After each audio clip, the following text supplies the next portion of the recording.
Buenos días, Ver. Buenos días, Juanra. ¿Cómo estás? Muy bien, ¿y tú? Pues muy bien, aquí un miércoles 25 de marzo. Contigo, muy a gusto. Con el café. Encerraditos. Oye, tómate el café que se te está enfriando. Son las 9, las 8 en Canarias. ¿Y de qué hablamos hoy? Hoy hablamos, nos lo ha pedido una persona que se llama Alicia Suárez y más gente nos ha dicho Rubens. Pues vamos a hablar de Rubens. Bueno, Alicia va a ser hoy la coprotagonista de este capítulo. Alicia va a estar aquí con nosotros en espíritu, porque no puede estar en carne. Alicia ha estado con nosotros durante el tiempo que hemos preparado el conocimiento necesario para hablar de esta obra y de Rubens. Porque Rubens es un tío que está en todas partes en la historia del arte. Siempre aparece Rubens de alguna manera. Sobre todo en el Museo del Prado. El Museo del Prado no es un museo enciclopédico, lo típico que se dice para defender las características del museo. Que Porque no lo es. No es como el Museo del Louvre, que tiene de todo tipo de colecciones de arte. Pero lo que es el Prado es un museo de pintores. Y tiene las mejores colecciones y las más importantes, numerosas, de algunos artistas. Algunos artistas fundamentales en la Por historia del arte. Por ejemplo, Rubens. Y Entonces, Goya. Si hablamos de... Bueno, y Velázquez y el Greco... Pero eso para otro día. Si hablamos del Museo del Prado, no podemos salir de esta cuarentena sin hablar de Rubens. Es imposible. Pero qué difícil, ¿eh? Porque Rubens es de todo. Rubens es difícil, es verdad, porque es un tío muy culto y muy poco localista, ¿no? Es universal y él bebe de miles de influencias, genera otras muchas influencias. Es un tío muy culto, sabe muchos idiomas, viaja por muchas cortes europeas, trabaja para muchos Bueno, pero no te adelantes. Empezamos. Entonces es difícil abarcarlo todo, es difícil. ¿Por dónde empezamos? No nos adelantemos. Antes he de decir que ¿por qué Alicia es tan importante en toda esta historia? Pues porque ella es especialista, que no experta para que Luis no se nos enfade, ni Noé. Especialista en que no es todóloga, ¿eh? No es experta en pandemias, ni experta en crisis, no es todóloga. No, pero sabe muchísimo de Rubens porque su especialidad es esa. Dentro de la historia del arte ha trabajado durante bastantes años con Alejandro Vergara, que es el conservador del Prado, que se encarga de esta colección. Ella trabajó con él y bueno, ahora la conocéis. Porque si bajáis un poquito para abajo, encontraréis nuestro capítulo sobre el Museo Naval, que es donde ahora ella trabaja allí y se encarga de la colección de pintura. Bueno, ella sabe mucho sobre Rubens y nos ha iluminado muchísimo. Sí, pero también nos ha puesto el marrón de hablar de él. Yo es como, estoy mira, acojonado. Alicia, amiga, ven aquí y habla tú de Rubens. Sí, no puede venir. Vive cerca, pero no puede venir. Vamos a hablar de Rubens y también de mitología, que yo tenía ganas ya de hablar de mitología en este podcast. Hemos sido muy... Porque me gusta mucho la mitología. Católicos aquí. Muy católicos. Sí. Bueno, un abrazo para todos los católicos y para todas las religiones del mundo, que nosotros respetamos todo. Pero hemos hablado mucho de pinturas religiosas, ¿cierto? Pues sí, porque también nos interesa, claro, nos interesa mucho. Hombre. Bueno, entramos en materia. Antes, quería saludar a Ale, que es un seguidor que está ahí siempre y que además nos escribe, nos manda audios. Su usuario, @alersguerrero, ¿es verdad? Sí, ALERS Guerrero. Muy bien. Tiene un perfil además muy bonito en Instagram. Bueno, ¿qué? ¿Tiramos? ¿Tiramos? Tiramos con Rubens. Vamos. Miedo me da. Vamos primero a ubicar a Rubens en la historia, un poco su vida, quién es este señor. Es un señor que nace en una ciudad que se llama Siegen. No sé decirlo porque yo en el tema alemán, pues como que no. Una ciudad que actualmente está en Alemania. ¿Me acabas de insultar? Y nace en el año 1577. Morirá después, evidentemente después, en Amberes, que ahora está en Bélgica, en 1640. Digo todo el rato lo de actual Alemania, actual Bélgica, porque esa zona de la geografía europea, gran desconocida para todos los españoles en general, sobre todo la historia de esa geografía del norte de Europa, ha cambiado mucho, ha sido muy cambiante, ha estado bajo diferentes gobiernos, las fronteras se han movido. Bueno, para que nos entendamos, estamos hablando de Alemania y Bélgica, esa zona. Entonces se considera, evidentemente... Espera, otra vez, ¿dónde nació? En Siegen. Yo voy a decirlo a la española, Siegen. Muy bien. Pues me ha gustado más. Bueno, fue un pintor que tuvo un montón de éxito. Quizá fue el gran pintor de éxito del barroco en Europa. Trabajó principalmente a finales del siglo XVI, pero principalmente en el siglo XVII, Y es por eso que decimos que es un pintor barroco, no solo por sus fechas, evidentemente, también por sus características plásticas. El pintor más importante del barroco en cuanto a encargos, en cuanto a cantidad de pintura, pintó muchísimo. El otro día decíamos, que Leonardo había pintado en toda su vida unas 20 obras. Bueno, pues Rubens, en su estancia en Madrid, que luego llegaremos a eso, que estuvo aquí solo 8 años, pintó más de 40.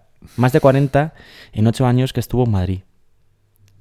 Que sepamos, a lo mejor hizo más todavía. Seguramente más, porque escribieron sobre él en la época diciendo que no era normal, no era humano lo que ese hombre estaba pintando en esa estancia en Madrid. No era humano, sí, pinta mucho. Es todo lo contrario a lo que hemos dicho de otros pintores, pues eso, Leonardo o incluso Caravaggio, que también pintó mucho, pero no tantísimo. Es que Rubens no paraba de pintar. Además, bueno, ya llegaremos después, él tuvo en Amberes, que es donde se asienta finalmente para trabajar y vivir. En Amberes tuvo el taller más importante de Europa. El taller, su estudio, digamos. Es un espacio enorme donde él podía pintar esos grandes lienzos que pintaba, pero es que además tenía a su cargo a muchos pintores más jóvenes, o no, que trabajaban para él. No solamente aprendices, sino también contratados. Tenía pintores contratados que llevaban al lienzo sus composiciones. A lo mejor Rubens recibía tal número de encargos a la vez, que él no podía pintarlos todos. Entonces él componía el boceto, él hacía la idea de ese cuadro y se lo pasaba a sus pintores del taller y ellos lo pintaban el cuadro. Después, una vez pintado por sus aprendices o ayudantes, pues él daba las 5 o 6 pinceladas de maestro y para el señor que lo ha encargado, ¿no? Maestros de la pintura. Es que es un negocio lo que tiene él montado. Es un gran negocio de la pintura. Bueno, que además es muy interesante su estudio, el estudio de este taller y de cómo funcionaba, para hablar un poquito también, que no vamos a hacerlo aquí ni ahora, sobre la importancia del original, la importancia de la firma del autor, de cuánto de un autor hay en una obra, ¿no? Estamos acostumbrados ahora a decir, este cuadro es de Miguel Ángel. Damos por hecho que ha pintado íntegramente Miguel Ángel y que lo importante es que lo ha pintado Miguel Ángel íntegramente. Pero esto no era así realmente. Había varios pintores que metían mano en un mismo cuadro y que bueno, la composición final era un resultado de varias manos, pero lo que importaba era de dónde salía la idea, de dónde había salido esa composición. Y este es un caso, el de Rubens, clarísimamente. La invención, ¿no? La invención. Exacto. De la idea, de cómo se colocan los personajes en el espacio, cómo se compone esa historia que cuenta el cuadro. Cuando hablamos de mitología, sobre todo, esto es importante. Los cuadros están contando una historia que viene de los autores clásicos, de los autores latinos. Luego hablaremos de ello. Eso es lo importante. Luego, su alumno, su aprendiz, su persona de confianza podía pintar el cuadro y Rubens, como decías tú, ponía la pincelada final o retocaba, arreglaba lo que no estaba a lo mejor bien resuelto del todo, ¿no? Sí. Por recapitular. Y todo esto se relaciona con la importancia que tiene en la práctica de la pintura la parte intelectual, que esto lo retomaremos y lo explicaremos cuando hagamos las meninas, que hablaremos de las meninas. Cuando hablemos de las meninas, o incluso cuando hablemos también de las hilanderas, sacaremos el tema de lo importante que era en ese momento el debate sobre si la pintura era una práctica mecánica o intelectual. Y en este caso justo lo que acabas de decir, ¿no? Cómo lo que importa a quien encarga una obra a Rubens es tener la idea de Rubens, la composición de Rubens. Las pinceladas también, pero quizás sean menos importantes, ¿no? Como la pintura no solamente es práctica, sino que es intelectualidad. Y de hecho Rubens era un señor súper culto. Era quizá uno de los pintores más cultos que hemos tenido. Tenía una formación en retórica, en gramática, en filosofía. Hablaba un montón de idiomas. Hablaba italiano, francés, flamenco, latín. Además, escribía en esos idiomas para cartearse con un montón de gente importante de Europa de ese momento. No solamente pintó cuadros, también tenía diseños para tapices, diseños para arquitecturas, para esculturas, para espacios. O sea, el tío era un gran creador. Yo estuve en Amberes, te lo voy a decir a ti, con Alicia precisamente. Ella fue allí a hacer un curso sobre Rubens y me invitó. Me invitó no al curso, sino me invitó a estar en Amberes con ella unos días. Y aluciné. Yo no pensé que Amberes fuese así. Tú no has estado, ¿no? Yo no he estado nunca en Amberes, me gustaría. ¿Y qué viste en Amberes? ¿A dónde fuisteis? Bueno, es que Amberes es... No sé si decirlo porque al final se va a convertir... Pero es que Amberes es como Roma. Tú tranquilo que ahora mismo nadie va a ir a Amberes. Es verdad, mira. No se va a llenar Amberes de gente yendo a los sitios que tú vas a decir. No voy a ¿A decir dónde sitios. te llevó Alicia Suárez? Da igual. La idea es que Amberes... No lo quieres compartir. Amberes es una ciudad espectacular. Es como Roma, pero en el norte y un poco más pequeña. Tiene unas intervenciones artísticas brutales, unas iglesias impactantes. En esas iglesias Rubens metió mucha mano, tiene grandes pinturas de altar que son quizá de las obras más espectaculares que he visto yo nunca. Por ejemplo, la elevación de la cruz o el descendimiento de Cristo. Son obras que, si no me equivoco, están los dos en la Catedral de Amberes. Alicia estará pensando en este momento, sí, ¿no? Y son obras increíbles, de verdad, que te aprietan el sentimiento cuando estás delante de ellas. Es una ciudad espectacular y yo nunca pensé que me fuese a gustar tanto. Bueno, pues también estuvimos en el taller que se conserva, la casa de Rubens y su taller, se conservan los espacios, es ahora un museo de Rubens. ¿El taller donde pintaban también sus aprendices? Bueno, es que me lo imagino como una nave. No digas solo aprendices, colaboradores. Colaboradores. Es que les contrataba, no solamente les enseñaba.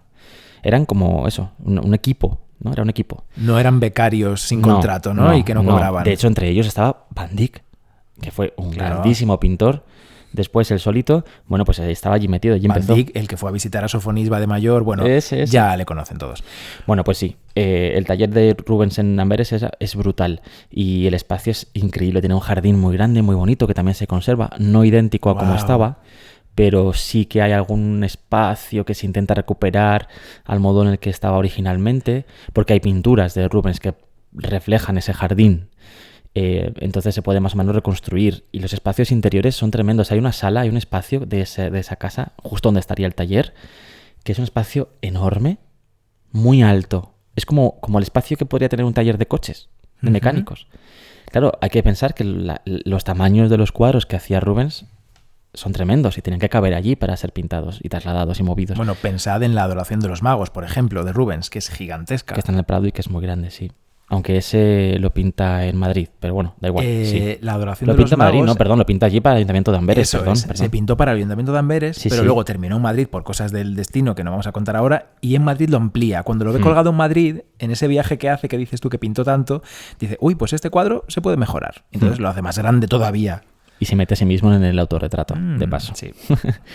sí, perdón. He dicho que se pintó en Amberes, sí, y para el Ayuntamiento de la ciudad. Bueno, de verdad, aluciné en ese viaje, aprendí muchísimo y es una ciudad preciosa, que recomiendo que todo el mundo vaya para allá. Bueno, ¿dónde se ubica en la historia del arte Rubens y su pintura? Vamos a ver. Dijimos el otro día que Caravaggio fue uno de los iniciadores del barroco, de los primeros que cambió la forma de pintar respecto al Renacimiento para hacerla personal, para fijarse en la realidad. Los modelos de sus cuadros eran personas de la calle, jugaba con la luz y la sombra, el contraste, tal. Bien, esa es una parte del barroco que además después va a continuar, va a coger Rivera y que de Rivera parte también un poco Velázquez. Y esa es una vía del barroco, que es de la que principalmente llega a España, de hecho, ¿no? Esa vía realista y costumbrista y con luces y sombras, con contrastes fuertes de luces y sombras. Pero la otra vía del barroco, que ya estaba al mismo tiempo, se había iniciado al mismo tiempo que Caravaggio estaba pintando, incluso un poquito antes, es la que inician los Carracci. Los Carracci son unos hermanos que viven en Bolonia y que para ellos entienden, ellos interpretan el Concilio de Trento, esto que decíamos el otro día que fue una reunión de la Iglesia que dio algunas normas básicas a los pintores y artistas para pintar de una manera más determinada, más acorde con las ideas de la religión en ese momento. Para que el mensaje fuera claro. Sí, pues ellos interpretan este Concilio de Trento, estas normas básicas que da el Concilio de Trento de una manera completamente distinta a como lo interpreta Caravaggio. Para ellos, bueno, se puede ser claro en el mensaje siendo clásico. Los Carracci van a mirar principalmente a Rafael, a Miguel Ángel, para partir de ellos.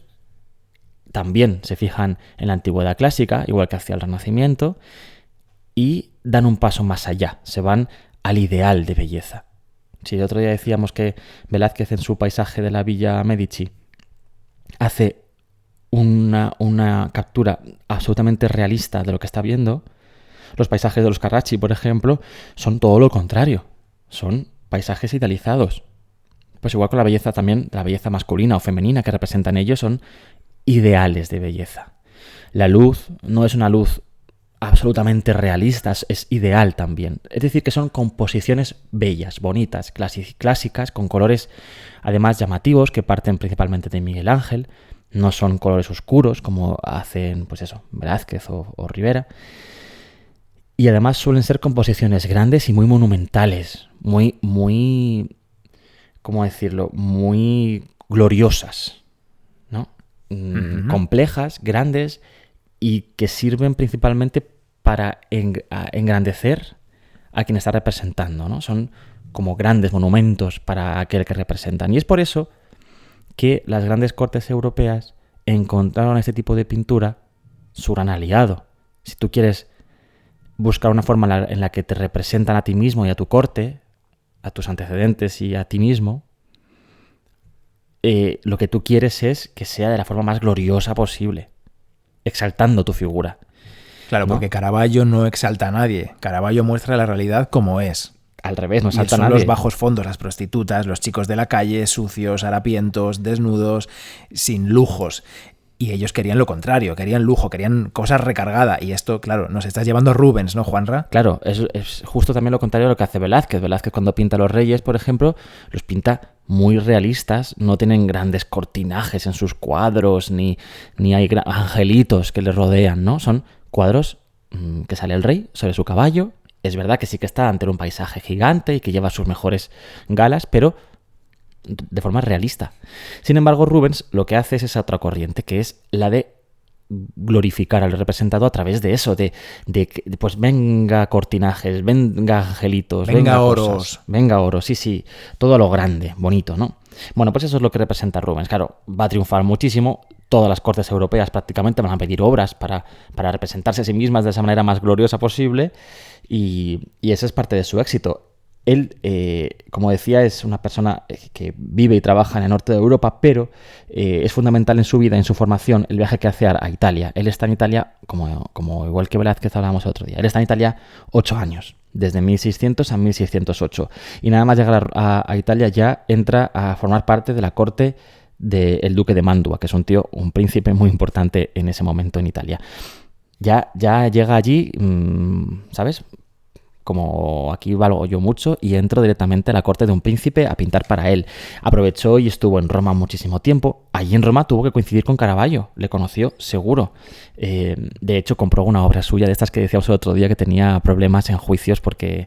Las que la iglesia decía, oye, esto no me lo pongas aquí, que yo aquí esto no lo puedo colgar porque se me asusta la gente. Bueno, pues entonces no lo colgaban, pero luego se vendía como si dijésemos en el mercado negro, ¿no? Como, bueno, sí, no lo ponemos, pero no lo vamos a tirar tampoco. No negro, sino alternativo, sí. Y Rubens compró alguna obra, incluso intervino en alguno de estos juicios. Aunque Caravaggio le gustó mucho a Rubens, no le siguió mucho la forma de pintar. Era más, como hemos dicho, la forma más clásica. Bueno, lo cortés no quita lo valiente. Cuando se va de Italia y vuelve otra vez a Amberes, lo que va a pasar con él es que entra en la corte de los gobernantes en esa zona de los Países Bajos españoles, que son en ese momento los archiduques Alberto de Austria e Isabel Clara Eugenia. Isabel Clara Eugenia, una de las gemelas hijas de Felipe II. Esas hijas que tuvo Felipe II con Isabel de Valois. Isabel Clara Eugenia termina allí. Esta que estaba pintada por Sofonisba. Por Sofonisba, eso es. Muy bien. Bueno, pues allí está Rubens, no tiene que trasladarse a Bruselas, donde estaba la corte de estos señores, sino que él se mantiene en Amberes.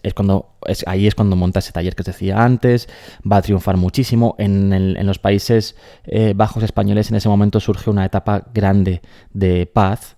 Era una zona que estaba en guerra constante, porque todas las cortes europeas querían poseer esa zona, y se abre una etapa de paz muy grande que aprovecha Rubens perfectamente, porque claro, en etapa de paz, ¿qué significa esto? Primero, menos dinero para armas, menos dinero para guerras, pues más dinero para gastarse en lujos y en cosas un poco menos innecesarias, como por ejemplo el arte, decorar, construir y decorar. Entonces se abre una época en la que se reconstruye los Países Bajos y se llena de arte. Y aquí es cuando Rubens encuentra su hueco y se pone a producir a punta pala con ayuda de sus ayudantes.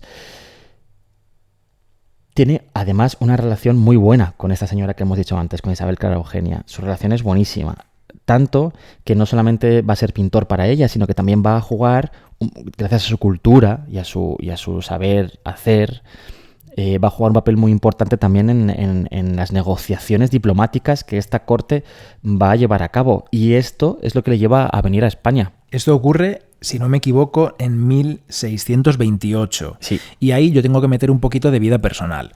Rubens en ese momento estaba viudo ya. Se había casado con una mujer que se llamaba Isabella Brandt y tenía 3 hijos con ella. Pues esta mujer, tristemente, murió en 1626 a causa de la peste. Una peste se la llevó y se quedó viudo. Y en ese momento, 1628, como decimos, le toca a Rubens viajar por tareas diplomáticas para ejercer como diplomático bajo las órdenes de Isabel Clara Eugenia, que también se ha a quedado Madrid. viuda ya, por cierto. Eso es. Viaja a Madrid, pero después de Madrid va a estar en Londres, en La Haya. Viaja por Europa, por cortes importantes, para hacer esas misiones diplomáticas. Pero además, en cada uno de estos pasos que da, también se hincha a pintar, como decíamos antes. No solamente se hincha a pintar por encargo. Por ejemplo, cuando está en Madrid, Felipe IV, que es el rey que está en ese momento, el rey de Velázquez, el rey que Sí, el que ama muchísimo la pintura. El que da título a las Meninas, que es la familia de Felipe IV. Exacto. Bueno, pues Felipe IV le conoce en ese viaje y le adora. La relación entre Rubens y Felipe IV fue buenísima. Tanto es así que, claro, como decíamos, en Madrid está Velázquez, que es el gran pintor de corte, hasta que llega Rubens. Velázquez era un chaval muy jovencito, de 20 y pocos años, y es el gran pintor de Felipe IV, efectivamente, hasta que llega Rubens. Y en ese momento, en esos años en los que Rubens pinta tanto, hace muchas copias de Tiziano, seguro que conocéis, por ejemplo, la del Rapto de Europa, es cuando... Ahí lo de esto, de las copias, quería decir, ¿sí? Que es parte de su aprendizaje. Él, cuando está en Italia, como en esos 8 años que hemos dicho ya, se dedica no solamente a conocer las obras de arte de los actuales barrocos, o sea, por ejemplo, de Caravaggio, de Carracci, también va a estudiar muy a fondo la estatuaria clásica, las arquitecturas clásicas que están por allí por Roma en forma de yacimientos, va a copiar obras de pintores venecianos y cuando está en Madrid, como dices, copia muchas obras. Se dice incluso que todas las obras que tiene la corte española, que son muchas, de Tiziano. Tiziano fue un gran genio del Renacimiento, de este que decimos Renacimiento veneciano. Copia todas sus obras y de hecho no solamente las copia, sino que las reinterpreta y es lo que decías tú el otro día, el papel de la copia, ¿no, Bernardo? Como aprendizaje.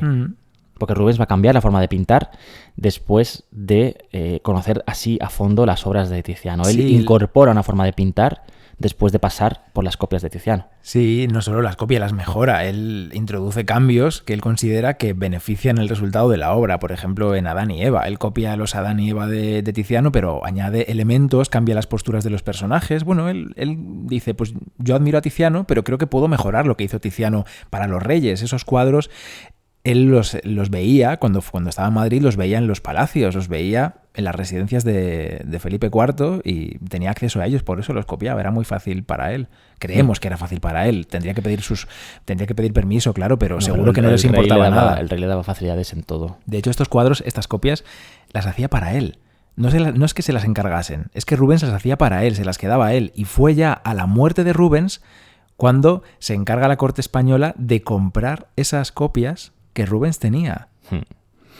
Sí, porque él lo hace para aprender y lo hace para llevarse consigo ese aprendizaje. Entonces, luego ya hablaremos de cómo cambia su forma de pintar después de conocer así a fondo la obra de Tiziano. Pero, bueno, me imagino perfectamente a Velázquez celoso en este viaje. Porque, de hecho, para que os hagáis una idea, había un retrato de Felipe IV, del rey, colgado en la sala más importante del Palacio del Alcázar de Madrid.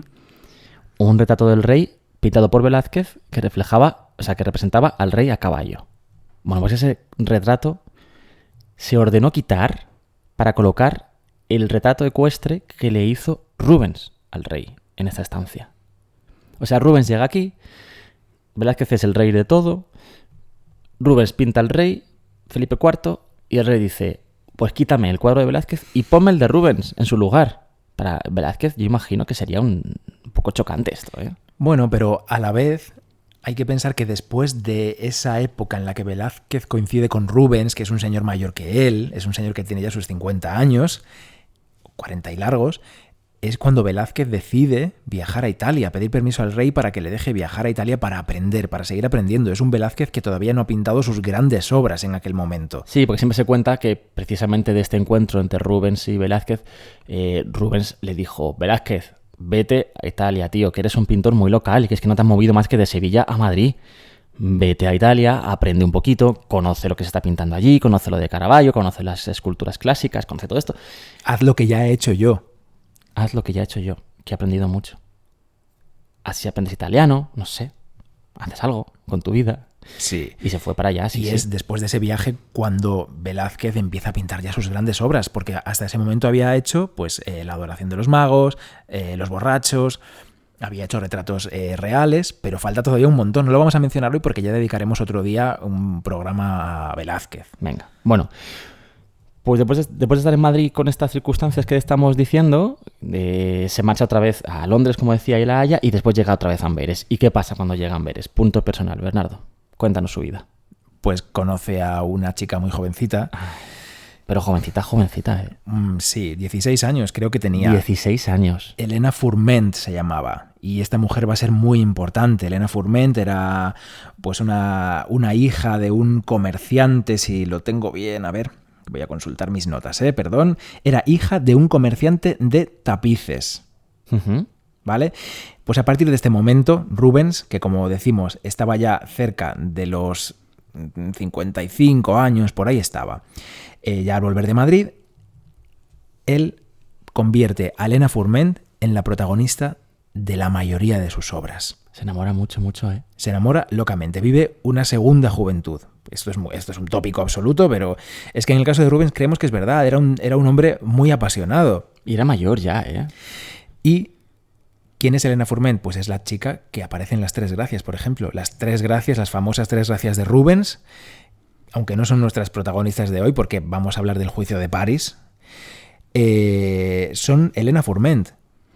Son Elena Fourment en tres posturas diferentes, pero básicamente son Elena Fourment. Cambia un poquito la cara de cada una, el color del cabello de cada una de las Tres Gracias, pero es ella, esta mujer robusta, de proporciones generosas que pintó Rubens, era ese nuevo amor al que había conocido esta chica. Que sí se enamoró mucho. Es como hoy en día, como quien conoce a su pareja y no para de ponerlo en Instagram todo el día. Pues un poco así, o sea, es que claro, para Rubens, un viudo tan mayor, tan culto, tan viajado ya, ¿no? Como que ya está en esa segunda parte de su vida, ya madura completamente, de repente aparece una chica de 16 años rubia y bellísima, que, hombre, vamos, o sea, a ver, entiéndeme, esa segunda juventud significa estar todo el día teniendo sexo, alegre y feliz, o sea, es que, vamos... Yo no lo quería decir así, pero probablemente. ¿Podría haber muerto Rubens de un infarto en pleno sexo? Seguramente, podría, me lo imagino perfectamente.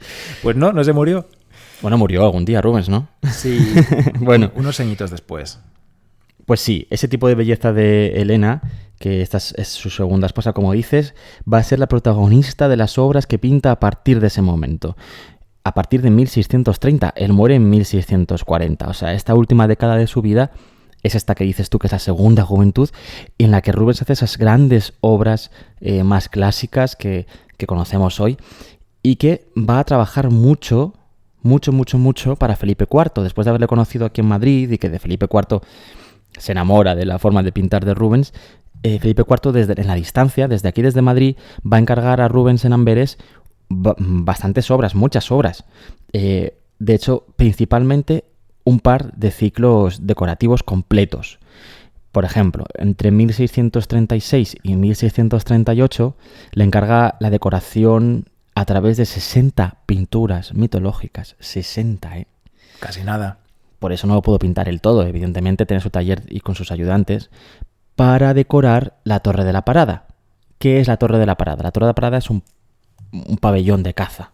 Es un edificio de descanso para el rey, para cuando el rey iba a cazar y descansaba allí, pues tendría sus comidas, ¿no? Imagino que cocinarían lo que había cazado y tendría allí su leña, me lo imagino perfectamente con sus cabezas de ciervos muertos en las paredes. A lo mejor ahora estaría confinado allí en la Torre de la Parada.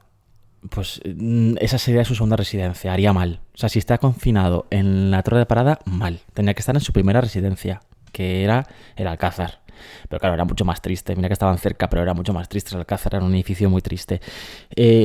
La Torre de Parada estaba en el Pardo, estaba en el Monte del Pardo. No existe ya, desapareció. Que nadie busque la Torre de la Parada en Google Maps. No, pero en Google Earth. Bueno, este encargo que le hace Felipe IV para decorar con 60 obras mitológicas las paredes de la Torre de la Parada es importantísimo.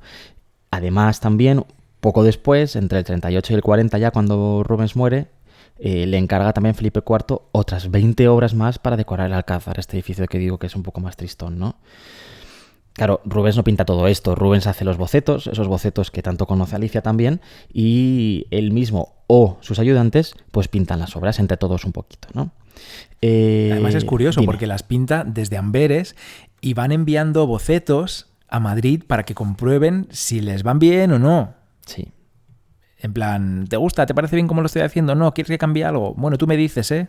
También hay muchas cartas, ahora vamos a hablar de ese tema al hilo del juicio de París. Hay cartas que se escriben entre los gobernantes de los Países Bajos meridionales y el rey de España, que al final esos gobernantes de los Países Bajos dependen de la monarquía española. Bueno, pues hay cartas entre ellos diciéndose, sí, Felipe IV, te va a encantar este cuadro, ya verás, es muy bonito. Bueno, como que se comunican entre ellos para hablar de las obras que está pintando Rubens allí para el rey español. Se carteaban. Qué bonito lo de cartearse, ¿no? Que lo hemos perdido eso. Debería volver el cartearse. Bueno, ahora tenemos tiempo. Podemos empezar. No, ahora al revés. Yo creo que ahora estamos todo el día hablando rapidísimo. Ahora es otra cosa. Ahora nos comunicamos por videollamada, por Skype, por Zoom, estas aplicaciones. Ahora qué mal llevamos por WhatsApp. Qué mal llevamos tú y yo esto de la comunicación constante con gente de fuera de esta casa. Hombre, si es constante, digo, ¿eh? O sea, si es... Bueno, que no nos gusta contestar al momento, a ti y a mí, en general. Bueno, porque tenemos nuestros tiempos también. Y a veces vale más. Mira, estoy diciendo esto y estoy pensando a ver lo que voy a decir. Que esto queda grabado. Creo que vale más una respuesta con tus tiempos que una respuesta inmediata. Si está pensada. Sí. Cuando escribes una carta, que yo creo que casi nunca he escrito una carta, de pequeño sí y tal, pero piensas mucho más el contenido de lo que estás diciendo, sin duda alguna. Si tachas, haces un borrador, luego la vuelves a escribir. Ojo, las cartas, qué bonitas. Bueno, seguimos, Por que cierto, nos estamos yendo de tema. Es muy Juanra. fuerte el hecho de que se conserven cartas del siglo XVII. O sea, fijaos si era importante, si ya se consideraba importante que alguien guardaba estos papeles, que son súper delicados, se guardaban porque se consideraba que lo que ahí estaba dicho era importante, entre quién estaba escrito, ¿no? En estas obras de Rubens que pinta para el rey Felipe IV en esta última etapa de su vida, es la época en la que más se nota la influencia de Tiziano, después de haber estado en Madrid pintando las obras de Tiziano, copiándolas. Y antes he dicho que luego hablaríamos de ello. Ha llegado el momento de decir cuál es la característica que hace que digamos que es muy de Tiziano la forma de pintar de Rubens en esta época. ¿Y cuál es? La pincelada suelta.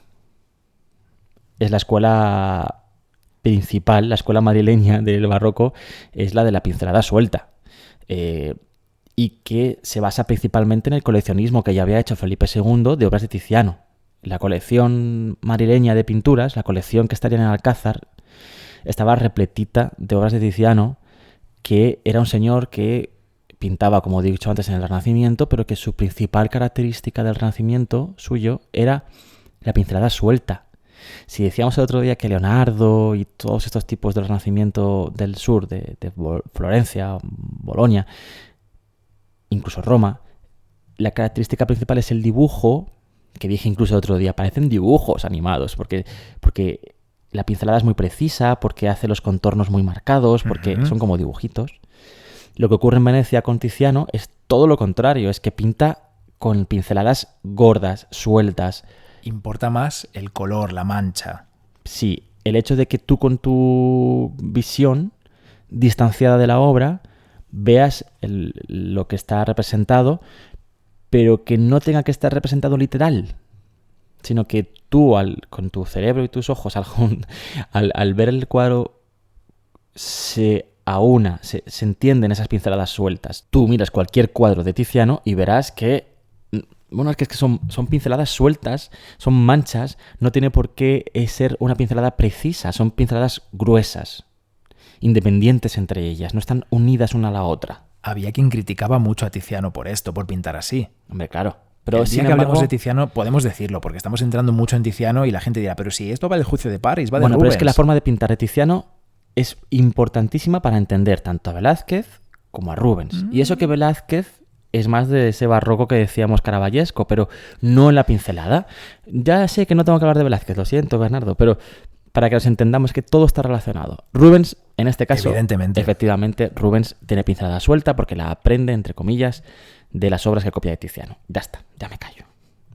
No te calles. Ahora viene el Juicio de París, ¿no? Sí, porque en 1638, dentro de estos encargos que le hace Felipe IV a Rubens, le encarga una obra, que es el Juicio de París. Solo 2 años antes de morir, porque él muere en 1640. Sí. No creemos que muera de un ataque al corazón con su nueva mujer adolescente, pero sí que le faltaba muy poquito, ya era un hombre mayor para la época. Se supone que no fue un encargo ni para la Torre de la Parada, como decíamos antes, ni para el Alcázar, que son esos 2 grandes encargos que recibe Rubens del Rey, sino que sería un encargo aparte para el Buen Retiro, que es este edificio que forma parte ahora del Museo del Prado también, y que es este palacio que se construye para Felipe IV para que él esté a gustito descansado ahí al lado de cerca del Alcázar, en realidad. Donde ahora están los jardines del Buen Retiro.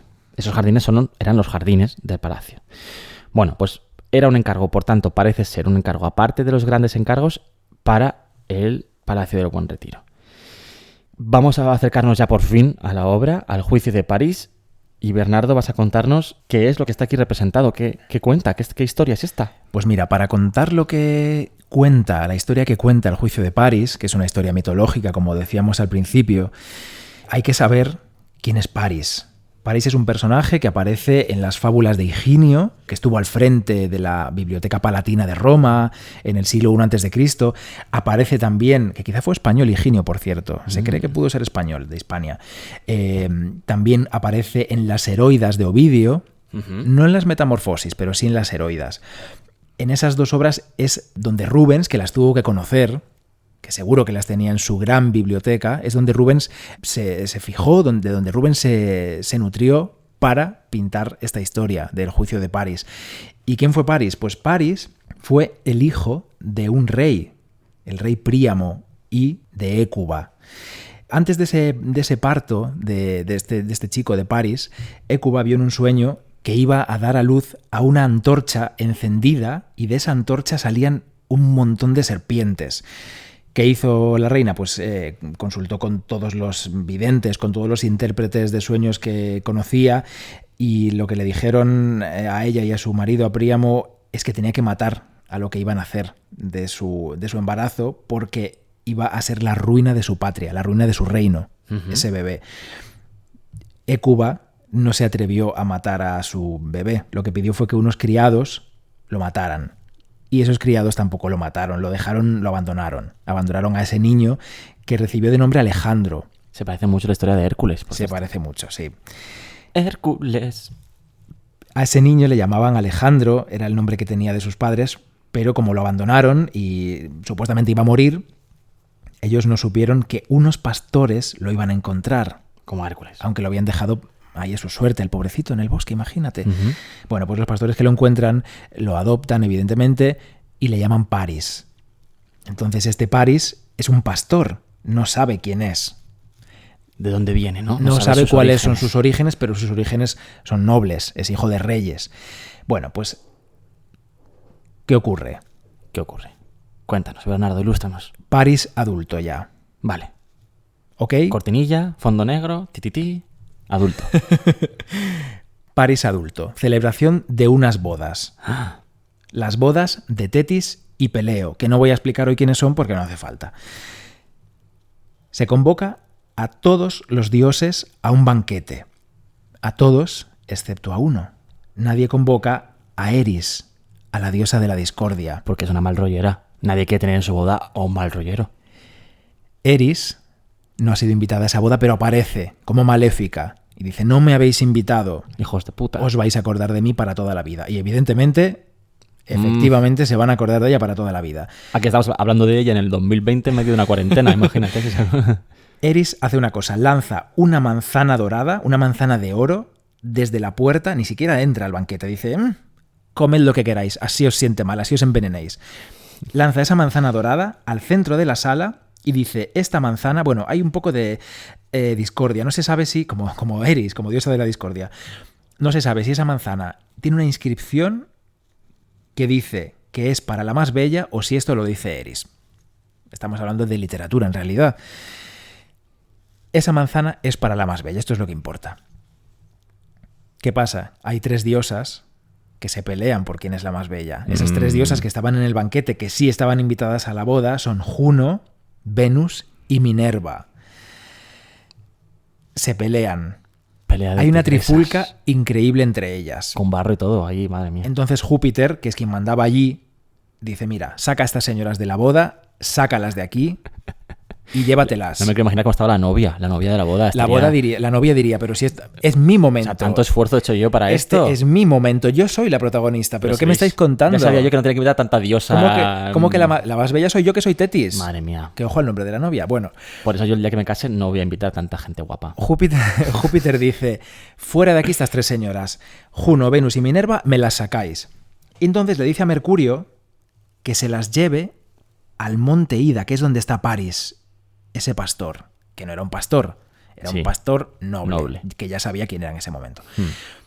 Y dice que él decida, que Paris decida quién de las 3 es la más bella y que le dé la manzana y que se callen ya. Muy bien. Y aquí viene el momentazo, que es el momento que representa Rubens. Se quita el marrón, vamos. No, antes de eso, tengo que decir que hasta aquí, en esta primera parte de la historia, quien lo representa en un cuadro que también tiene el Museo del Prado. La boda conflictiva. El banquete con la manzana de oro y las otras 3 perracas ahí celosas y tal, es Jordaens. Jordaens, que es uno de sus ayudantes de Rubens, va a pintar este tema basándose en un boceto de Rubens. Y además forma parte de este cuadro de esos encargos que hace Felipe IV a Rubens en 1638 para decorar la Torre de la Parada, que es este pabellón de caza, como he dicho antes. Entonces, ¿y qué se ve en el cuadro de Jordaens? Bueno, pues eso, la mesa con... Y la bronca. La bronca, la manzana, pues todo esto aparece, claro. Ahí esto tienes que subirlo a Instagram. Sí, claro. Es un cuadro muy potente, muy bonito, que es, como decía antes, es un tipo de ejemplo de cuadro cuya composición es de Rubens, pero que lo lleva a cabo finalmente con su pincel, Jordaens. Este cuadro viajaría a España y estaría en la Torre de la Parada. Nuestra amiga Alicia tiene teorías acerca de esto, No se las voy a pisar y tampoco vamos a entrar aquí, pero la Alicia piensa, vamos a ver qué sentido tiene que dividamos la historia en 2 partes. O sea, ¿por qué la primera parte de la historia se va a la Torre de la Parada, la segunda parte de la historia se va al Palacio del Buen Retiro? Aquí algo hay. Bueno, pues eso, ya nos contará ella algún día. El juicio de París. Estamos ya en el monte Ida. ¿Sí? Estas 3 mujeres han ido acompañadas por Mercurio con la manzana de oro, importante porque es el premio a la más bella, a que París elija, ese pastor elija cuál de las 2 es la más bella de las 3. De las 3. A ver si el premio va a ser la manzana de oro o lo que ellas querían en realidad era ser la más bella. ¿Qué es lo que ellas querían? ¿El oro o ser la más bella las de dos los cosas? diosas? Claro, el trofeo es anecdótico. ¿Qué iban a necesitar no. ellas? Una manzana de oro. Bueno, no sabemos. ¿Cuál es el premio? ¿Qué hacen estas 3 diosas? Chantajear vilmente a París. Decirle al chico... Voy a por palomitas un segundo. Le dicen al chico: a ver, empezamos con Juno. Si me dices que yo soy la más guapa, vas a reinar en toda la tierra y vas a ser el más rico. Te voy a dar riqueza y vas a ser el más poderoso. Joder. ¿Por qué? Porque Juno era la mujer de Júpiter. Uh-huh. Ella era la consorte y tenía la capacidad de decirle: toma, para ti. Sí, como la mujer del presidente de Estados Unidos. Eso es. Era Leticia. Es que me has dejado descolocado con esto. Juno era la reina siguiente. Minerva, diosa de la guerra. De la inteligencia. Minerva, de la sabiduría, de la guerra. ¿Qué le dice? que si la elige a ella, va a ser el más valiente de entre todos los mortales y también el más sabio. Wow. No es poca cosa, ¿eh? Y la tercera es Venus. ¿Qué le dice Venus? Pues, si me eliges a mí, vas a casarte con la mujer más bella de la Tierra. Con la más hermosa de entre todas las mujeres. Y esa mujer tiene nombre. Esa mujer es Helena. Helena, la de Esparta. La Helena, hija de los reyes de Esparta. La hija del rey de Esparta. O sea, no es te vas a enamorar de la mujer que tú consideres que es la más bella. No, no. La mujer más bella, te estoy diciendo yo quién es. Es Helena, la hija del rey de Esparta. Wow. Y es esta la que vas a tener. ¿Qué hace París? O sea, París, recapitulando un segundito, tiene que decidir entre el poder absoluto que le ofrece Juno, entre la inteligencia máxima y valentía que le ofrece Minerva, ¿sí? O entre tener a la novia muy guapa, que es lo que le ofrece Venus. Es fuerte esto, porque, hombre, si tienes mucha inteligencia, igual ya consigues todo lo demás. Consigues la novia y consigues el poder, ¿no? Sí, además... Si tienes mucho poder, también puedes conseguir la novia, la inteligencia no. Yo me habría quedado con Minerva. Es curioso porque Higinio habla de que estas tres diosas le ofrecen 3 dones y él elige. Y elegir a una mujer bella para casarte con ella no es un don en realidad. No es un don. La sabiduría es un don. El poder, bueno, se podría considerar un don también. Pero casarte con una mujer guapa no es un don. Pero él elige esto. Yo me quiero casar, la inteligencia que me ofrecía Minerva. Porque con ella, con la inteligencia, ya consigo todo lo demás. Pero París no. Vale. París dice, pues yo quiero a la guapa. Quiero que todo el día con las ovejas, toda mi vida aquí con ovejas y ovejas, quiero a esa chica guapa. Y con esto la lía. Al final cumple las premoniciones. La lía pardísima y se lía la guerra de Troya. ¿Qué pasa? Claro, es que París era el hijo de los reyes de Troya. Príamo y Hécuba eran los reyes de Troya. Sí. Helena era Helena de Esparta. Claro. Se lleva a Helena a Troya y se lía la guerra absoluta. Es maravillosa la historia del Porque juicio ella de estaba París. casada, además, Helena está casada ya con el nuevo rey de Esparta. Entonces, claro, sería pardísimo. Bueno. Espera. Hay más historia. Dios. Déjame leer un poquito. Sabes que a mí me gusta a veces leer un poema, una cosa. Claro que sí. Y, como decía, también tenemos a Ovidio entre las fuentes. Y lo que hace Ovidio en las Heroidas es escribir... Ovidio entre las fuentes bibliográficas, ¿eh? No os imaginéis a Ovidio metido en agua allí en la Fontana de Trevi. No. Ovidio escribe en las Heroidas unos poemas y él se convierte en el portavoz, digamos, en forma de versos de los personajes de estas historias truculentas entre dioses que todo el rato se estaban poniendo los cuernos entre ellos, que es de lo que va la mitología y nos encanta. Era pasión y guerra. Entonces, París también había tenido parejas, también había tenido sus amantes. Y voy a leer unos versitos muy rápidos, no me voy a enrollar, os lo prometo. De Énone, que era una chica con la que París había tenido relaciones antes de elegir a la más bella. Uh-huh. Dice Ovidio: aquel infausto día, aquel que escribe mi desventura en mí por tiempo eterno, le trajo al alma el mal que ahora recibe.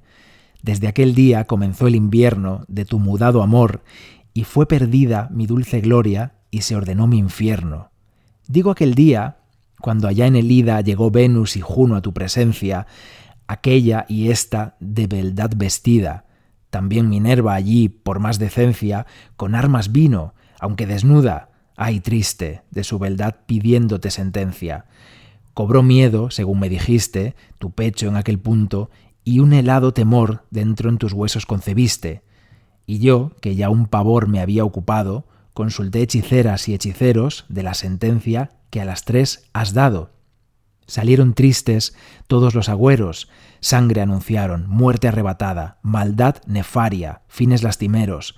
Cortóse la madera, fue la armada en astillero puesta y sin contraste fue en el inmenso mar depositada.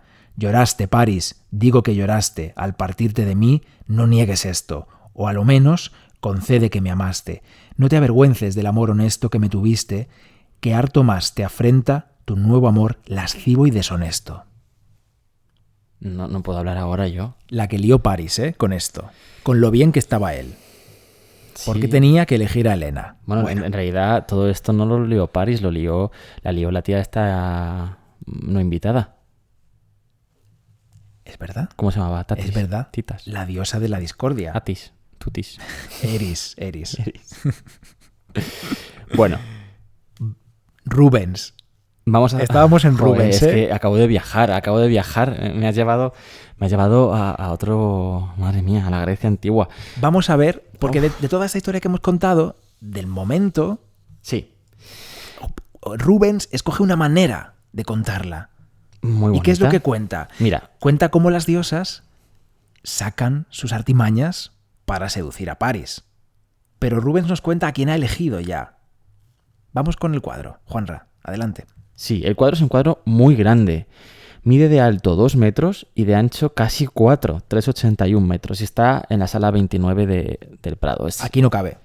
En nuestro salón no cabe. En nuestro salón no cabe. Y está en la galería central del museo, ¿no? Todavía sigue allí, si no me Sigue allí, equivoco. sí, No se ha subido a la segunda ni nada. Al lado de las Tres Gracias está siempre. No sé por qué. Sí, hombre, sí. Enorme, precioso realmente. Y, bueno, plasma Rubens la escena en un paisaje, en ese monte que tú decías antes. Al fondo se ven las ovejas que estaba pastoreando París. Esta composición que hace Rubens para esta obra no la inventa solo para este cuadro. De hecho, este tema, el tema este del juicio de París, interesó mucho a Rubens y lo pintó muchas veces en toda su carrera. De hecho, el Prado tiene otra versión del juicio de París de Rubens, mucho más temprana en la producción de Rubens y por tanto muy diferente. Esta, como decíamos antes, es muy importante porque es casi de las últimas obras que pinta Rubens en su vida y ya es una obra muy de madurez, ¿no? La composición para este cuadro, como digo, Es un cuadro muy apaisado. la había inventado antes ya. Él, esta composición, la había hecho para un aguamanil. ¿Y qué es un aguamanil? Diréis. Bueno, pues es una especie de jarra. Que además Pues yo también, no lo sabía. además también tiene una palangana, una especie de bandeja.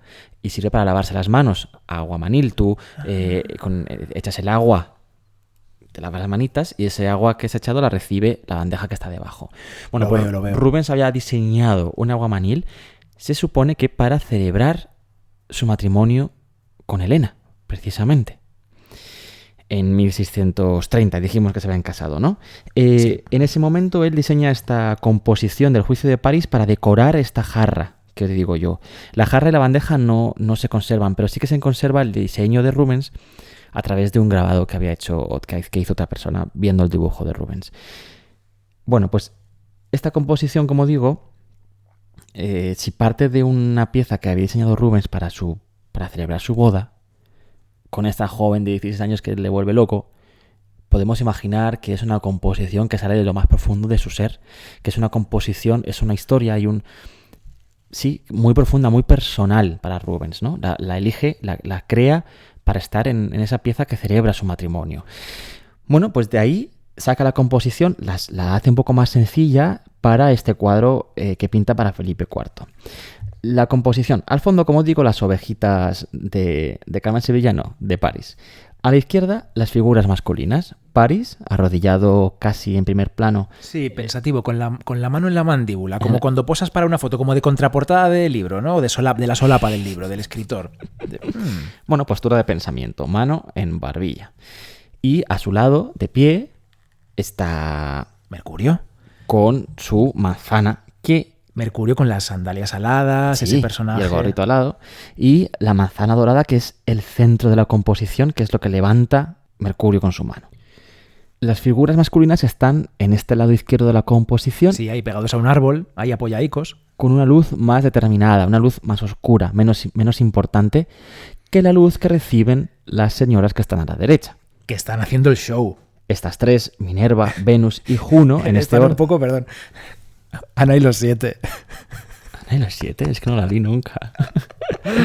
Bueno, en este orden que decía, Minerva a izquierda, Venus en el centro, Juno a la derecha, y están a las tres semidesnudas, no desnudas del todo, mostrando sus bellezas a París, mientras este está pensando a ver quién de las tres le parece la más bella y por tanto quién de las tres merece esa manzana de oro.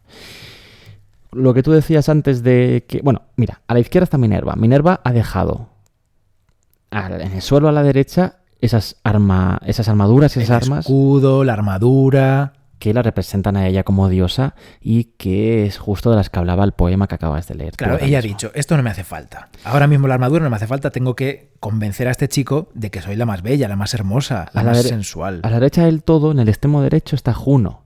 Su símbolo en esta composición es el pavo real, que está colocado, aunque casi no se ve, en el árbol que tienen detrás ellas. Que me encanta la historia de por qué el pavo real es el símbolo de Juno. Cuéntanos. Ese animal que tiene un montón de ojos en esa cola desplegada.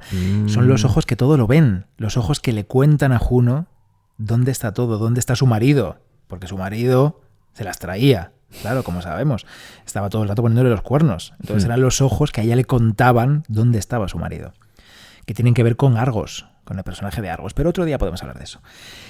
Juno tiene el pavo real y está desnuda también, está de espaldas. Sí. Es importante contar que Juno está de espaldas, Minerva está de frente y nos queda la del centro. Sí, es Venus, que para mí es la que realmente está de frente. Minerva está en una postura retorcida, un poco lateral en los hombros. Venga, vale. La que está de frente es Venus, que ocupa el punto central y que tiene cúpidos para ilustrarnos que ella es, para indicarnos que ella es Venus. Porque Cupido era su hijo. Y fijaos como un angelito en el cielo, un cupidito, aparece para colocarle la corona de flor y además tiene ella, Venus, tras su cabeza ese halo, esa luz brillante que la destaca sobre las otras dos y que está mostrándonos ya con este recurso, Rubens, que ella es la elegida. Dime. Hay un recurso más. Esa tela roja que la envuelve, que sujeta a ella, que hace que tú cuando mires el cuadro veas que ella es la protagonista, porque de las tres, digamos, imagínate que es una aparición de tres actrices, tres cantantes, un grupo. ¿Quién es el protagonista? Evidentemente la del centro, y además la del centro está remarcada con una tela roja, un rojo fantástico, carmesí, que es a donde van tus ojos. ¿Estás queriendo decir que Beyoncé es Venus? Es Venus, y su grupo, que era, ¿cómo se llamaba el grupo? Las Destiny's Child, tío. Son estas tres, bien. Bueno, pues sí, Venus. Pero estas comían más, ¿eh? Estas Venus se alimentaban mejor que las Destiny's Child, que Beyoncé solo chupa apio. ¿Qué más podemos decir de Venus? ¿Quién es Venus? Es la diosa de la belleza. No. Y del amor. Ya. Pero ¿quién es Venus en este cuadro? Es Helena Fourment, pero es que eso es evidente. Eso lo ha entendido todo el mundo desde el minuto 1. Es un retrato de Helena, de su segunda esposa, de esta chica de 16 años. De hecho, incluso las otras figuras también tienen mucho que ver con ella, evidentemente. Pero la figura central es el retrato de su segunda esposa, de esta chica de 16 años. Ese es el tipo de belleza de Helena que se convierte en el ideal de belleza para Rubens. Y la coloca aquí en el centro como Venus, ¿no? Como la figura que elige París, que es la más bella. Fíjate cómo está Rubens celebrando en este cuadro también de nuevo su matrimonio y su amor absoluto por Helena. También te digo que es un poco spoiler, auto-spoiler de Venus, el que sea ella la elegida como la más bella, porque es la diosa de la belleza. O sea, ¿quién va a ser si no la más hermosa de las diosas? Pero bueno, también la historia ¿verdad? Nos encanta. Bueno, estas tres figuras femeninas ocupan el puesto importantísimo en la obra. Reciben la luz diferente a como la recibe el resto del cuadro. Tienen cada una, además, una postura distinta, como tú decías antes. Una de espaldas, otra un poquito más de perfil y la otra de frente. Es una típica característica esta de la representación, incluso desde el Renacimiento, pero también para Rubens y el Barroco, de colocar la misma figura colocada en diferentes posturas. Es un ejercicio de anatomía. Este tema mitológico se repite mucho en la pintura de Rubens y en otros pintores, porque claro, permite a los pintores representar tres desnudos femeninos en una única obra y además cada uno una postura distinta. Representar el desnudo femenino era como el culmen de la pintura. Historias que incluyesen desnudos femeninos era el último paso en la evolución, digamos, de la importancia de la representación pictórica en esa época. El desnudo femenino no se podía representar así porque sí, no estaba del todo bien visto, solo se podía representar si tenía una justificación mitológica detrás. Tú no puedes pintar a una mujer desnuda sin más, a no ser que sea una Venus. En este caso tienes tres justificaciones, tres nombres de diosas para representar a tres personas desnudas, tres mujeres desnudas en un solo cuadro. Este tema era importante por eso para los pintores que tenían ahí la justificación de representar la anatomía desnuda, que es la parte quizá que más hablaba de su habilidad pictórica, ¿no? ¿A dónde voy yo con todo esto? Pues ¿A dónde vas, Juanra, con todo esto? Me acabo de perder el mientras hilo. Tú te vuelves Así a encontrar, descansáis de mi voz un poquito. Mientras tú te vuelves a encontrar, Juanra Sanz, yo voy a decir que tenemos una foto abierta. Ya me he encontrado, ya me he encontrado. Pues luego... ahora te esperas. Me lo apunto. Tenemos una imagen delante de la obra y según hablabas y viendo a las tres diosas, las veo bailar, tío. Te juro que veo cómo se mueven. Las veo seduciendo a Paris, intentando convencerle con esas telas que las envuelven a las tres, porque ninguna de las tres está completamente desnuda. Evidentemente se están tapando sus partes pudendas, vemos los pechos de las dos que están más de frente, las nalgas de otra, pero con una tela muy finita que cubre las nalgas de Juno, y me recuerdan a las Ménades griegas. Totalmente. Sí. Rubens, ya hemos dicho antes que se basa en la antigüedad clásica y en los clásicos también, pintores de su época, para representar todo este tipo de escenas mitológicas especialmente, claro. Sí, es una escena muy clásica. Esta, fijaos que no es una escena real, no es la representación real que sería real de esta escena, es una escena ideal. Hablabas antes de los Carracci. Es completamente ideal, el cuentito. Idealizada. Pues fijaos cómo en el paisaje justo aparecen los árboles exactos necesarios para que París esté apoyado, para que las diosas estén apoyadas y para que en el centro justo de la composición, al fondo, haya 4 arbolitos que rematan perfectamente. Sí, justo en primer plano al lado de la diosa Minerva está su escudo, su casco. Detrás están las ovejitas, que decías tú, las ovejitas de París, ahí al lado de la pierna de Mercurio maravilloso, y al fondo 4 arbolitos perfectos que quedan bien porque están en el hueco entre la diosa y Mercurio. Pues a eso voy, que es una composición pensada, creada en un taller, creada sobre un papel, creada en una cabecita, no en un intelecto, en una idea, no copiada de la realidad como habría hecho Caravaggio. Caravaggio habría puesto a 3 señoras de Roma en su taller, allí puestas, y las habría copiado tal cual. Y tendrían las diosas los pies sucios, tendrían una belleza muy diferente probablemente. A lo mejor le pone una perla a cada una. Ellos serían más rudos, el pastor no sería un pastor tan elegante y tan perfecto. Bueno, es que este pastor es un mister. Bien, pues ahí vamos. Es que es una representación ideal de la belleza, ¿no? Y en esta época, pues es Helena, su mujer, la de Rubens, la que para él es el ideal de belleza. Hablando del desnudo que tú decías, que están tapándose sus partes, esto no es tan evidente. Hay otras composiciones de Rubens de esta misma obra, anteriores, que están desnudas completamente.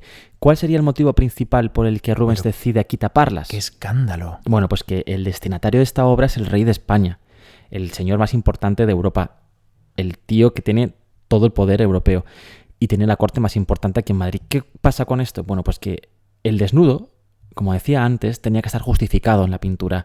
Y esto parte también del Concilio de Trento y de la Iglesia. La Iglesia ejercía el control, la supervisión de la producción artística de desnudos. Si algo era muy indecoroso, se criticaba, se cebaba el asunto para intentar retirarlo de donde estuviese si estaba el público, pero también se criticaba mucho por parte de la Iglesia poseer colecciones de pinturas que incluyesen desnudos femeninos o masculinos, da igual. ¿Quiénes tenían este tipo de colecciones? Los príncipes, pero no solamente los príncipes nobiliarios, no solamente los príncipes, o sea, reyes como Felipe IV, también los príncipes de la Iglesia. Los cardenales, los obispos tenían en sus colecciones de pintura desnudos también.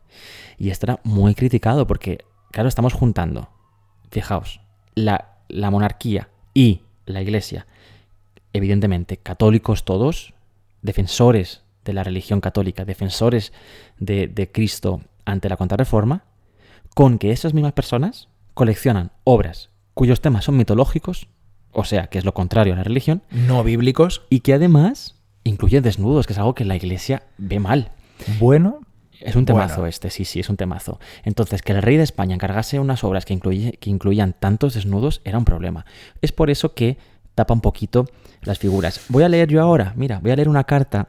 Me estás copiando, ¿eh? Sí, voy a leer una carta muy cortita, no os vayáis, por favor, que escribe Fernando, el hermano de Felipe IV, el cardenal infante Fernando, que como digo es hermano del rey Felipe IV de España y que está en Bruselas en esa época como gobernador de los Países Bajos españoles.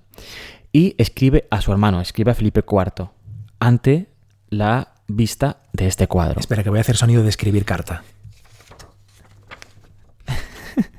tengamos en cuenta que yo voy a leer un texto en inglés y que tengo que traducir según estoy leyendo, porque no tengo el texto en español. Venga. Dice así, en 1639 escribe lo siguiente. Sin duda, de acuerdo con todos los artistas, esta obra, habla del Juicio de París, es la mejor de las que ha pintado. Solo tiene una pequeña faltita. Faltita no, un defecto. Es que las figuras de las tres señoras, de las tres diosas, están demasiado desnudas.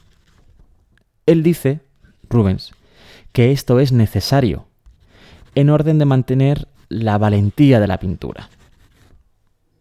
Venus, la del centro, es un retrato de su mujer y es la mejor de las tres. Bueno, Felipe IV realmente... Ya, hemos cerrado comillas, dejamos de hacer sonido de papel. Atentamente. Fernando.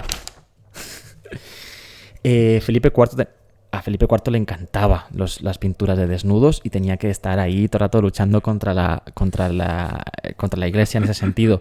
Tenía cuartitos en el Alcázar o en el Palacio del Buen Retiro que se dedicaban a pinturas de desnudo, donde solo entraba él y poca gente más entraría. Salas reservadas. Sí, y de hecho, para este cuadro que presenta tan desnudas a estas señoras y con tanto poder sensual... Hombre, es que Venus tiene la mano en la concha de Venus. Tapándose con la tela. Ya. Es un tipo de Venus. Pero la mano está ahí. Bueno, digo, de hecho, para esta obra que tanta sensualidad transmiten las mujeres, se piensa que se encarga una cortina roja, carmesí, para tapar la obra cuando está colgada en la pared y solo abrirla cuando sea oportuno, no sé, es como el porno para el rey. Más o menos. Bueno, pues esto, sí, es que es un temazo. El del desnudo en el siglo XVII es un temazo. Y aquí nos despedimos, ¿no? Bueno, a ver, podemos hablar más, pero sí, podemos despedirnos. Ay, es que has ¿Qué usado... te queda? Mira, ya decía yo, no encuentro mi papel con las notas. Claro, es que mi papel con las notas es el que ha usado Bernardo para rayar y escribir su carta de Fernando. A ver, ¿qué te queda en las notas que quieras decir antes de despedirnos, Juanra? Bueno, no, realmente poca cosa. Simplemente insistir en eso, en que la historia de este cuadro es apasionante, pero también lo es el hecho de que un rey reciba este desnudo mitológico tan potente. Es una obra sensual que transmite ese amor de Rubens por su mujer. Este grupo de tres señoras en diferentes posturas basándose en la belleza de Helena, su mujer. Helena Furment. Es lo mismo que pasa con las tres gracias. Sí, y pasa también en otras obras de Rubens de esa misma época, como El Jardín del Amor, como una obra maravillosa que se llama Danza de personajes mitológicos aldeanos, que es una celebración de la belleza y del amor que pinta en esa misma época Rubens, en los inicios de 1630, 1633. Muchas obras de esa época, además Rubens las conserva para siempre consigo, no las vende. Fíjate que es un señor que estaba ocupadísimo, que tenía millones de encargos. Hombre, y que no daba abasto. Claro, pero lo que era de encargo que no me apetece mucho, hazlo tú, fulanito, que yo luego lo termino. Sin embargo, él estos cuadros los pintaba para quedárselos y que luego llegan al Prado, llegan a la colección de Felipe IV, porque tras su muerte, como decías hace un ratito, es Felipe IV que se encarga de comprar estas obras a los herederos de Rubens. Me lo imagino ofendido incluso, diciendo, oye, pero Rubens tenía esto y no me lo ofreció a mí. ¿Cómo es posible? Cómpralo ya. ¿Quién sabe? Puede ser. Bueno, apasionante tema este. Sí. Si algún día vais al Prado y veis la obra, o si tenéis la oportunidad de ver la obra con mucha calidad fotográfica, como podéis hacer en la página web del Prado, por cierto, haced muchísimo zoom a las ovejitas. Las ovejitas están pintadas casi sin pintura, casi sin carga pictórica. Son transparentes. Puedes ver el paisaje a través de ellas. Esto habla de esta técnica que os decía antes, tan suelta de Rubens, tan poco dibujística, ¿no? Es esta etapa final de Rubens donde está pintando con pincelada suelta, abierta, fluida, sin límite determinado, con poca pintura aquí, con más pintura allá. Es una pintura de genio, una pintura suelta de genio. Y vamos a poner otros deberes mientras tú piensas cómo te despides hoy. Buscad en el cuadro, ampliando, como decía Juanra haciendo zoom, el búho. El búho, que en realidad, esto es rizar el rizo, no es un búho, es un mochuelo. Cada mochuelo a su olivo.